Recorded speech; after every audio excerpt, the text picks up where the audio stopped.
Hi, this is Bishop C. Edward Moten, and I want to welcome you to another installment for Joshua Generation Network. I pray that the videos in the past have been a blessing to you. In fact, for many of you, I'm sure that they are. Thank you for writing, letting us know how you feel, how much it's encouraging your ministries. Your gifts, your talents, your abilities are being hopefully enhanced by the encouragement that we're sharing with you. On this installment, I want to encourage you in the form of a question. And my question is, how well do you know you? How well do you know you? In the attempt to do your gifts, your callings, your assignments, you need to know yourself pretty well. In fact, you need to investigate at this point all that you are capable of, especially under pressure. And what I want to use as a backdrop on how well do you know you as a scripture reference is all of John chapter 13. When you get a chance, please read it. There's a story in John 13 that talks about Jesus. Of course, starts off with Jesus washing the feet of his disciples, but it goes into what we traditionally know as the Lord's Supper, or the Last Supper that the Lord shared with his disciples as they're sitting at the table, eating, fellowshipping, the whole nine. Jesus shares with them, because he's troubled in spirit, he shares with them that one of them will betray him. And of course, they're all kind of sitting there. The other accounts outside of John, Matthew, Mark, and Luke, share that they kind of all look at each other and begin to question, Lord, is it I? John's account is a little different. He doesn't share the same sentiments relative to the question, Lord, is it I? He shares or paints the picture of himself sitting by Jesus, reclining. And as the question or the statement is made that one of them will betray him, and they're kind of murmuring, Lord, is it I? John sits back in a relaxing position next to Jesus, and what he says is, Lord, who is it? It's pretty different from Lord, is it I? For John to say, Lord, who is it? The subtle implication that he's making is that it is impossible for it to be me. I know it's not me. I love you too much, invested too much in your ministry. I kind of get this thing that's going on, and so I know it can't be me. So who is it? And that's where we pull this idea of how well do you know you? Do you know yourself really well, and well enough to say what you're capable of doing and not doing in the season of your gift, your ability, your assignment? You need to investigate how well you know you. If, in fact, you know yourself pretty well, then you also know there are some things that you can and can't do. There's some people that you can and cannot hang with, be around, for the sake of the gift, the calling, or the assignment that's on your life. I'm not saying that you can't be civil.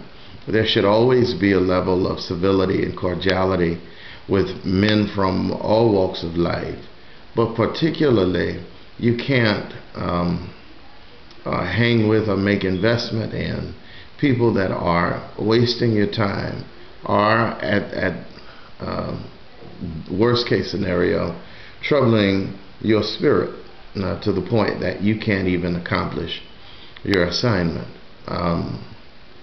Jesus tells Judas at this point, Judas now knows that Jesus knows that he's going to be the one to betray him. Jesus says to him, whatever you're going to do, do it quickly. And the reason why he says whatever you're going to do it quickly, let's just say discernment hasn't kicked in on these other 11 yet.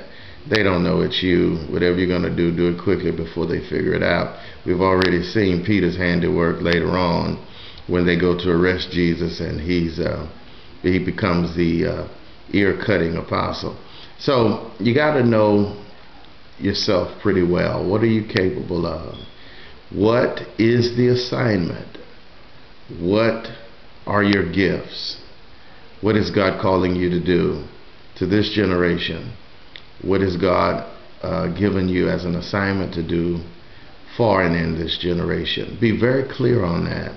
These installments, again, are to encourage you relative to your gift, your ability, your assignment, the calling God has on your life. So my encouragement to you is to know yourself pretty well, to understand yourself pretty well, to understand that there is in this season, and you got to understand season, woven into the fabric of our lives. You've got to understand time and season. We all live in the chronos. It's the Greek word for time, chronos. It is time in perpetuity. But woven into the chronos is a season, set time, called kairos. Your kairotic moment is waiting on you. It is your season or set time to blossom, for things to come into fruition for you that God has said to you. But you've got to remember, even though you live in the chronos, waiting for your kairos, you're going to be faced with another Greek word, chaos. Chaos is a disruption in time. And why do we have chaos? Well, we have chaos so that he can give us, again, another Greek word, so he can give us cosmos, C-O-S-M-O-S.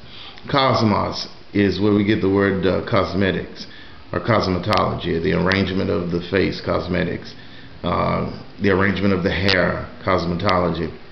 It is the season or time where God arranges things. So I'm living in the chronos, waiting for my kairos. I'm faced with chaos, but in the midst of it all, God is giving me cosmos. He's arranging me. He's arranging me for such a time as this.